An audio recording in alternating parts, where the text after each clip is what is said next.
이제 하나님 말씀 함께 봉독하고 주의 말씀 듣겠습니다. 오늘 하나님 주신 말씀 요한일서 5장 1절에서 5절 말씀입니다. 요한일서 5장 1절에서 5절 말씀, 저와 여러분 한 절씩 교독하여 하나님 말씀 봉독하겠습니다. 누구든지 예수가 그리스도심을 믿는 사람은 하나님에게서 난 사람입니다.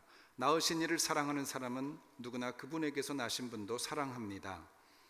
우리가 하나님을 사랑하고 그분의 계명을 지키면 이것으로 하나님의 자녀를 사랑하는 것을 압니다. 하나님을 사랑한다는 것은 바로 그분의 계명을 지키는 것입니다. 그분의 계명은 부담스러운 것이 아닙니다. 하나님에게서 난 사람은 누구나 세상을 이깁니다.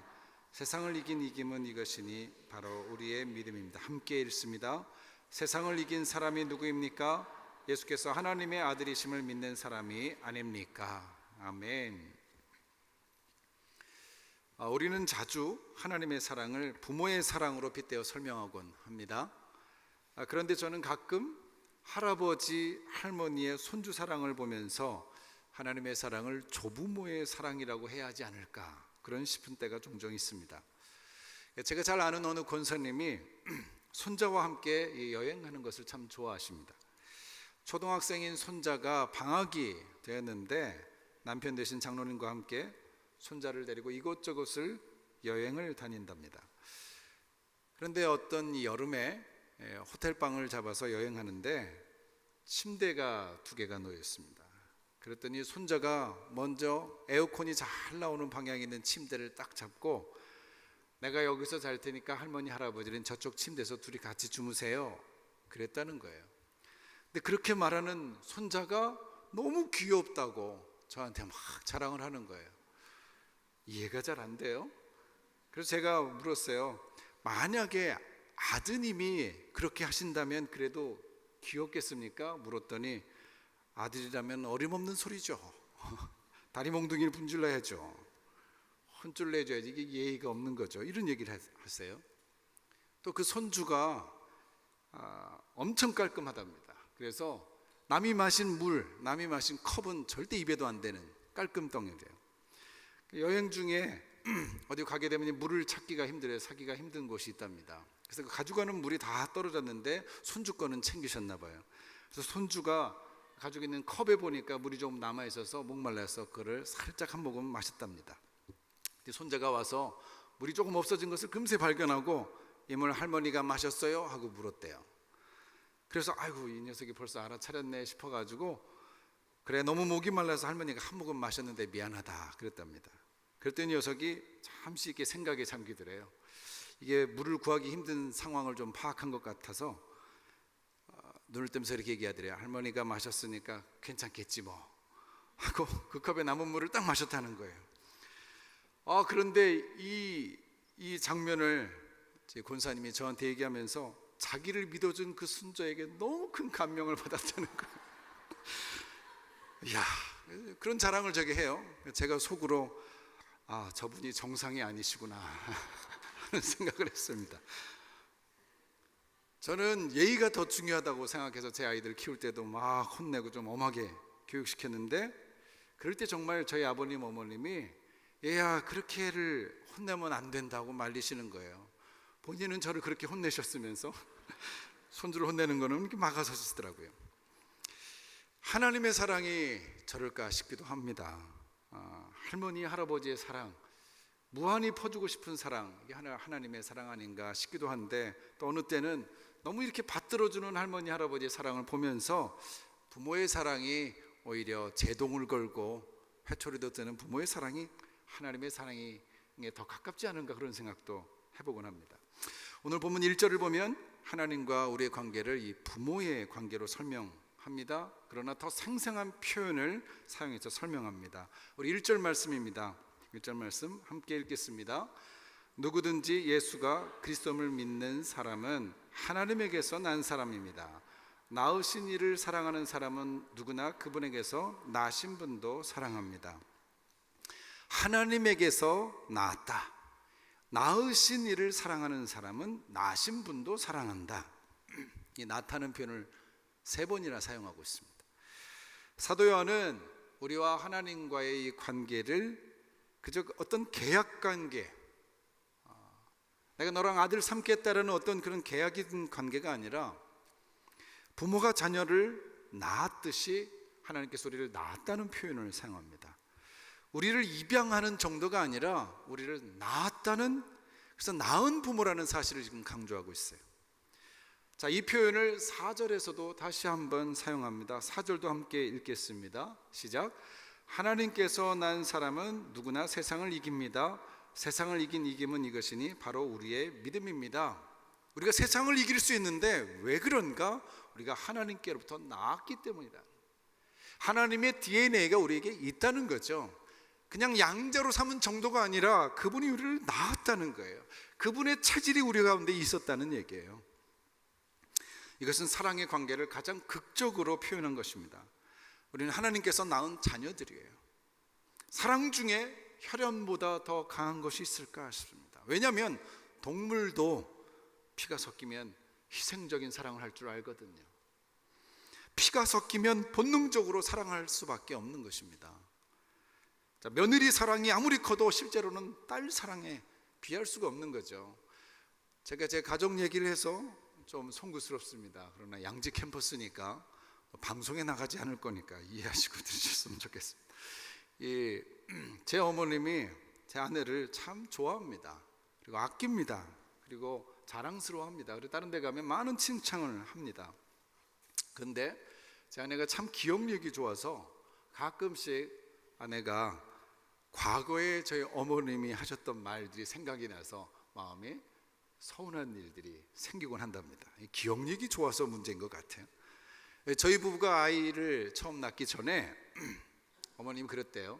본인은 이제 늙어서 힘이 없고 교회에서도 또 할 일이 많고 기도해야 되니까 애 낳으면 내가 나한테 봐달라고 하지 말아라, 그런 얘기를 했다는 거예요. 그러니까 이미 17년 전 얘기인데 아직 환갑이 다 안 되셨던데 무슨 늙으셨다는 얘기를 하시면서 그런 얘기를 하셨어요. 근데 제 뒤에 여동생이 하나 있는데 늦게 결혼했습니다. 그래서 첫 아이를 어렵게 낳았습니다. 그래서 어머님은 딸아이가 고생한다고 매일같이 새벽에 버스를 타고 제 여동생 집에 갑니다. 그래서 이제 출근을 하는 제 동생을 대신해서 손녀를 돌봐주십니다. 이제 팔순이 다 다가오시는 이분이 지금까지도 출근하는 딸을 위해서 4살 된 외손녀를 돌봐주고 계십니다. 제 아내한테는 산후조리 2주하고 돌아왔는데 내가 결혼할 때는 제가 준서를 낳고 내가 곧장 일했는데 그런 얘기를 하셨답니다. 그래서 아내가 눈치를 보여가지고 빨래도 힘있게 짜다가 지금 손이 시큰시큰한다 그래요. 근데 제 동생이 뭔가 좀 일하고 좀 힘들게 하면 본인이 다 가서 도와준다는 거예요. 여러분, 피가 섞이면 본능적으로 사랑할 수밖에 없어요. 이것은 어쩔 수가 없어요. 서운해도 하는 수 없어요. 제가 아무리 장인 장모님을 사랑한다 해도 제 부모님보다 더 사랑한다고 제가 감히 말할 수가 없습니다. 피가 물보다 진하다는 겁니다. 이것이 나았다는 개념이죠. 하나님은 지금 우리를 본이 나았다 이런 얘기를 하십니다. 마치 피가 섞인 것처럼 표현하는 거예요. 하지만 1절에 의하면 하나님과 우리의 관계는 무엇으로 맺어진 관계냐? 누구든지 예수가 그리스도심을 믿는 사람은 바로 믿음입니다. 하나님과 우리는 믿음으로 낳고 믿음으로 나아진 관계다. 그러니까 피가 물보다 진하다고 하는데, 하지만 여기 피보다 진한 것이 있다는 거예요. 뭡니까? 믿음이에요. 믿음이에요. 그럼 믿음으로 맺어진 관계는 영원한 관계가 되는 거예요. 피로 맺어진 관계는 누구는 천국 가고 지옥 갈 수 있어요. 영원히 분리될 수 있어요. 그러나 믿음으로 맺어진 관계는 영원한 관계입니다. 하나님이 우리를 믿음으로 낳았다 얘기하십니다. 우리가 믿음으로 하나님이 우리를 낳았다 얘기하십니다. 더 깊은 사랑의 관계죠. 그리고 그렇게 믿음으로 맺어진 이 관계는 다른 형제와도 그렇게 관계를 맺게 된다는 거예요. 다른 형제와도 이 믿음으로 피부치가 아니라 믿음 부치가 된다는 거예요. 이 관계는 형제보다 더 끈끈할 수 있다는 겁니다. 1절 후반에 이렇게 얘기합니다. 낳으신 이를 사랑하는 사람. 낳으신 이가 누굽니까? 하나님을 사랑하는 사람은 누구나 그분에게서 나신 분, 즉 다른 성도들을 사랑한다 이렇게 말씀합니다. 왜 우리가 형제를 사랑해야 되는가? 하나님을 사랑하는 자는 당연히 하나님께로부터 난 자들을 사랑하게 된다는 거죠. 가족입니다. 믿음 붙이 가족이 피 붙이보다 더한 믿음 붙이 가족이에요. 이것이 믿음의 원리요, 사랑의 원리입니다. 이것이 피보다 진한 믿음의 공동체요, 사랑의 공동체라는 말씀이죠. 이 의미가 2절에서도 이어집니다. 2절도 함께 읽겠습니다. 시작. 우리가 하나님을 사랑하고 그분의 계명을 지키면 이것으로 하나님의 자녀를 사랑하는 것을 압니다. 1절 2절 말씀은 4장의 마지막 말씀인 21절과 연결이 됩니다. 우리 4장 21절도 자막을 통해서 함께 읽겠습니다. 우리가 하나님에게서 받은 계명은 이것입니다. 하나님을 사랑하는 사람은 또한 자기 형제를 사랑해야 한다는 것입니다. 자, 이 사랑은 누가 하는가? 하나님에게서 난 사람, 예수를 그리스도로 믿는 그런 하나님에게서 난 사람들이 이 사랑을 한다는 거예요. 그들이 지키는 계명이 바로 사랑이라는 계명이에요. 오래전에 이 모 대학 교수님이 한국 기독교인의 의식구조라는 논문을 썼어요. 특별히 이 사회학적 관점에서 연구조사한 것을 발표했는데, 이 중에서 믿지 않는 사람들이 믿는 사람들을 어떻게 보느냐라는 질문에서 긍정적인 면과 부정적인 면으로 나눠 조사를 했습니다. 자, 긍정적인 면에서는 나오는 대답이 착하다, 선하다, 상냥하다, 친밀감이 간다, 친절하다, 이런 내용이 있었다고 하고, 부정적인 측면에서는 교회 출석을 강요해서 싫다, 말이 많다, 위선적이다, 잘난 척한다, 자기도 지에 빠져 있다, 이런 내용이 나왔대요. 특히 여기서 주목되는 것은 말이 많다는 거예요. 정말 이 말이 진짜 말이 많다라는 뜻을 그냥 내포할까요?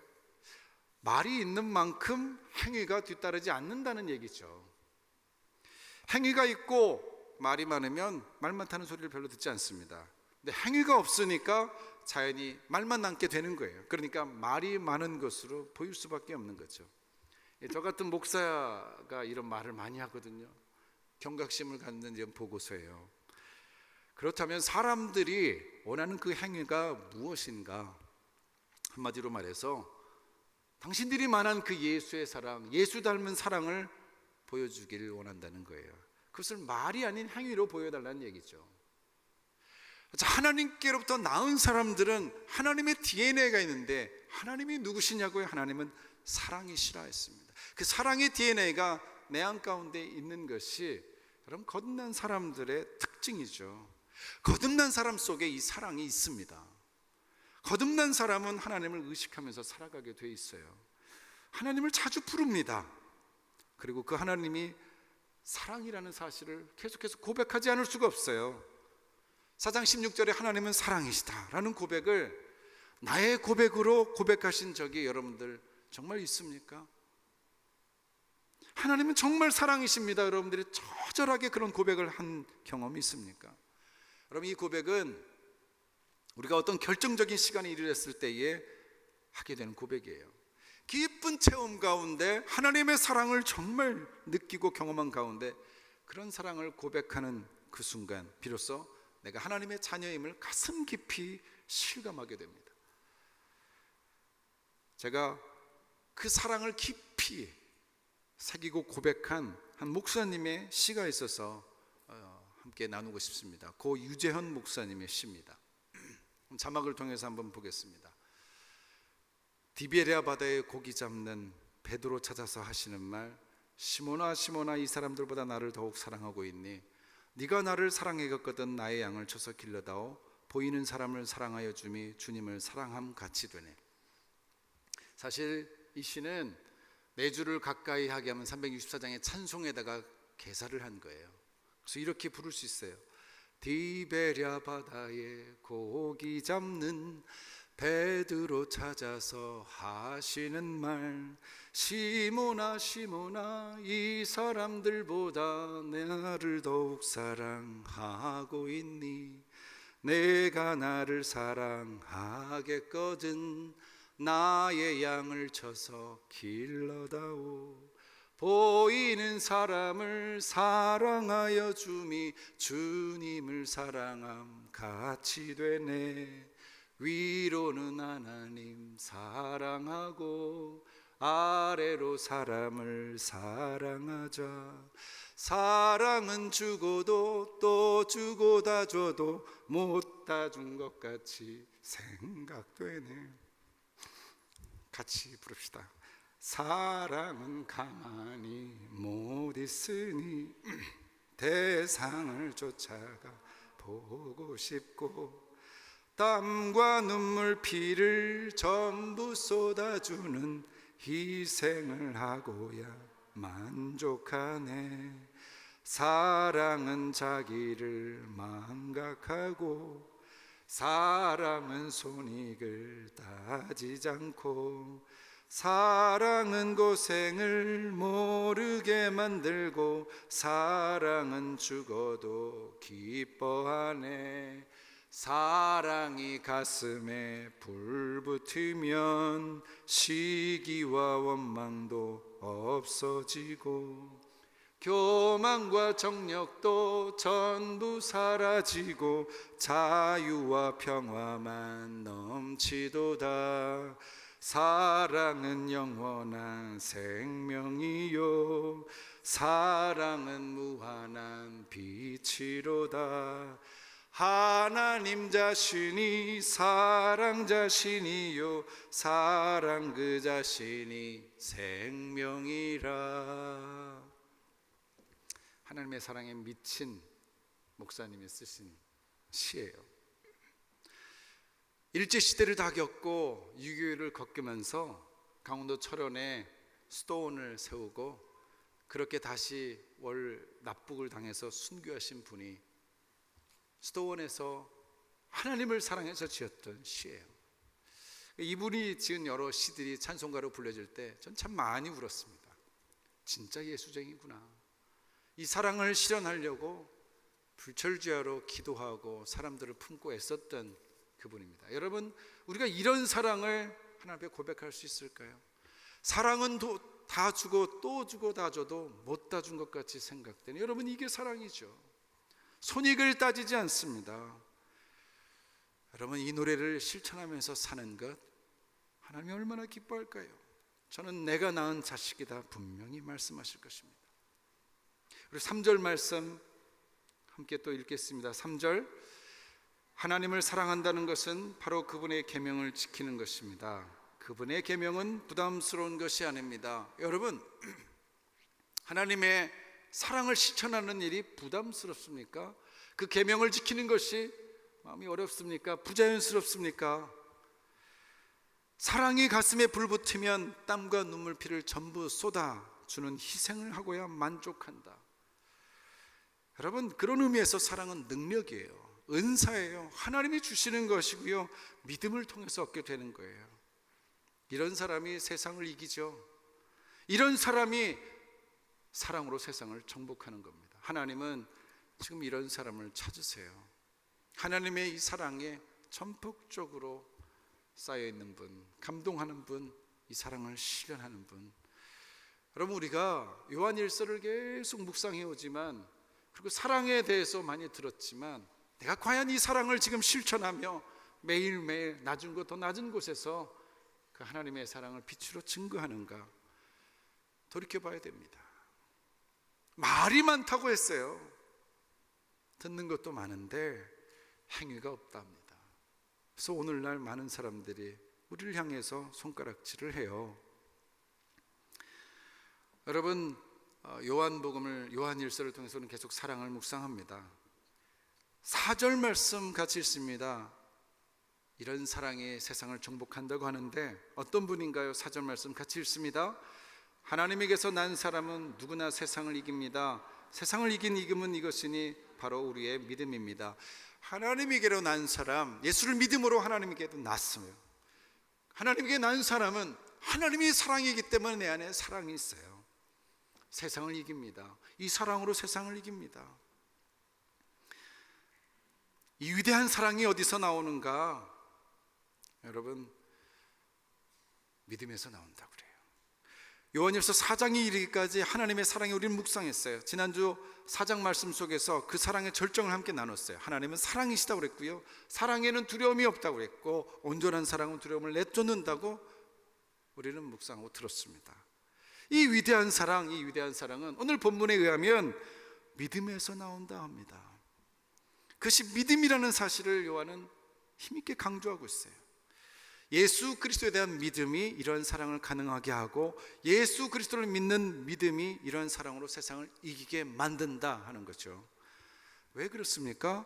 1절 말씀대로 예수 그리스도를 믿는 사람은 하나님에게서 난 거듭난 사람입니다. born again 된 사람이에요. 달라진 사람이에요. 새로운 사람입니다. 그래서 4절 말씀대로 하나님에게 난 사람은 누구나 세상을 이깁니다. 왜냐하면 하나님이 세상을 이겼기 때문입니다. 세상을 이긴 이 믿음은 이겁니다. 바로 우리의 믿음이다. 사실 요한이 요한 1서를 쓴 이유는 13절에 들어가고요, 그 뒤에도 나옵니다. 믿음으로 우리에게 영원한 생명을 확증하기 위함이었다. 이 믿음은 하나님의 사랑에서부터 나오는 거예요. 믿음이 있다는 얘기는 하나님의 사랑이 있다는 얘기예요. 뗄래야 뗄 수가 없는 것이죠. 우리는 그냥 논리적인 믿음, 이성적인 믿음을 생각하는데, 이 믿음은 반드시 사랑을 내포하고 있습니다. 내가 주를 믿는다고 하면서 마음에 사랑이 없다면 그럼 내 믿음을 의심해 봐야 된다는 거예요. 만약에 3장에 그분의 계명은 부담스러운 것이 아닙니다, 이 말이 나는 아닌데, 나는 좀 부담스러운데, 그럼 우리의 사랑, 우리의 믿음이 부자연스러운 거예요. 뭔가 문제가 있는 거예요. 여러분, 믿음이 사랑의 젖줄이에요. 그러므로 믿음 없는 사랑은 참사랑이라 할 수 없습니다. 그것은요, 자신의 공로가 되기 쉬워요. 자기 의의로 전락되기가 쉬워요. 믿음이 없는 사랑은 내 의의가 됩니다. 그러면 믿음이 세상을 이겨요. 어떤 방식으로? 사랑의 방식으로 이깁니다. 6절에 넘어가면 이것을 성령이 증거한다고 얘기합니다. 그래서 믿음은 생명을 낳습니다. 낳았다 했습니다. 믿음은 생기는 거예요. 생명이 생기는 거예요. 이 생명이 사랑의 힘이고 세상을 이기는 능력이에요. 여러분, 예전에는 죄를 좋아하고 자랑했던 그런 사람이 믿음으로 인해서 새로운 생명이 되는 거예요. 제가 군대에 있을 때 보면요, 참 구차한 얘기들을 많이 해요. 자기가 죄를 지은 거를요, 자기의 죄를 좋아한다는 것을 막 자랑을 해요. 수치스러운 그 일들을 막 자랑을 해요. 자기가 소시적에 고등학교 때 얘기하면서 1대 3으로 싸워서 다 때려 눕혔다는 거예요. 이게 자랑입니까? 예수 믿는 사람에게 이게 자랑이 될 수 있나요? 그러면 예수를 안 믿는 사람 그것을 와 하고 듣습니다. 그게 자랑이 되는 거예요. 여자들을 여러 명을 건드렸대요. 추잡한 일들을 많이 합니다. 술 먹고 어떻게 했다는 얘기, 그게 자랑인 거예요. 그걸 자랑이라고 있는 거예요. 듣는 제가요, 사실은 너무 답답해서 그때 제가 은혜가 충만했거든요. 말을 하기가 싫은 거예요. 6개월을 제가 벙어리 신세를 했습니다. 정말 말을 섞기 싫은 거예요. 별 구차스러운 얘기들을 다 하는 거예요. 거듭나지 않았을 때는 그것이 자랑거리가 될 수 있어요. 믿음이 없었을 때는 세상을 사랑했거든요. 그 세상에 정복당한 거죠. 그래서 그것이 자랑거리가 돼요. 어느 목사님이 그런 얘기를 했어요. 본인이 비행기를 탔는데 노인들 2분이 저쪽에서 남자들이 뒷좌석에서 얘기를 한대요. 비행기 안에서 자기 소시적 얘기를 막 자랑한다는 거예요. 자랑하는데 듣고 싶지 않은 말들을 막 얘기하는 거예요. 자기가 젊을 때 술을 다발을 먹었다 뭐 얘기를 하면서 길거리에 몇 병까지 먹고 쓰러졌는데 다 토했다 뭐 이런 얘기를. 그게 자랑이라는 거예요. 그러니까 옆에 있던 할아버지가 뭐라고 하니까 크게 비행기 안에 있는 사람 다 들으라고 자랑을 하는 거예요. 이게 수치스러운 걸 모르는 거예요. 나이가 70이 넘어도 이게 자랑거리라는 거예요. 왜요? 그 안에 예수 생명이 없어서, 믿음이 없어서 그래요. 진실한 사랑을 몰라서 그래요. 자기 의에 빠져요. 자기 자랑을 하는 거죠. 모든 사람들이 이렇게 세상에 정복당합니다. 술에, 돈에, 힘에, 여자에, 그리고 그것을 자랑합니다. 그러나 하나님께서 난 사람은 믿음을 자랑합니다. 믿음으로 세상을 이깁니다. 5절 말씀입니다. 5절 말씀을 우리가 개정개혁판으로 함께 읽기를 원합니다. 함께 읽겠습니다. 시작. 예수께서 하나님의 아들이심을 믿는 자가 아니면 세상을 이기는 자가 누구냐? 세상을 이기는 자가 누구냐? 예수님을 하나님의 아들로 믿지 않는다면 세상을 이기는 자가 누구겠냐 이 말이에요. 예수님을 믿는 사람만이 세상을 이길 수 있어요. 여러분, 우리는 온갖 죄악 가운데 살아요. 악한 세상, 우상 숭배, 증오, 욕심, 유혹하고 넘어뜨리는 세상입니다. 여러분, 이런 것에 우리가 집니까? 이런 것에 질까봐, 이런 것에 넘어갈까봐, 죄를 범할까봐, 말을 잘못할까봐, 무슨 실수를 할까봐 노심초사하면서 삽니까? 여러분, 이것은 이기는 삶이 아니에요. 어떤 환난과 어려움을 당해도 주의 사랑을 생각하는 거예요. 넉넉히 이길 수 있다는 하나님 앞에 그 믿음을 고백하는 거죠. 하나님, 내가 이 일을 견뎌보겠습니다. 하나님, 내가 이 일을 극복하겠습니다. 주님께 영광 돌리겠습니다. 마음의 사랑이 충만하면 여러분, 이 믿음이 생겨요. 아침에 일어날 때 여러분, 하늘을 보면서 감사가 일어나는 거예요. 꽃을 보면서도 즐겁고, 여러분, 바람을 보면서도 기쁜 거예요. 왜요? 내 안에 사랑이 충만하니까. 어떻게 저들을 도울까? 어떻게 저 사람을 위로할 수 있을까? 세상을 향하여 나는 미소 짓겠다. 힘들어도 어려워도. 여러분, 그것이 살아있는 믿음이고 사랑하는 사람의 증거고, 그것이 세상을 이기는 믿음입니다. 여러분, 믿음을 지키십시오. 믿음에서 나오는 사랑을 사모하십시오. 하나님은 사랑이라고 그랬어요. 그 사랑을 누리십시오. 하나님 우리를 낳았다고 했습니다. 하나님이 낳았다는 것을 믿음으로 받아들여서 진정한 하나님의 자녀가 되십시오.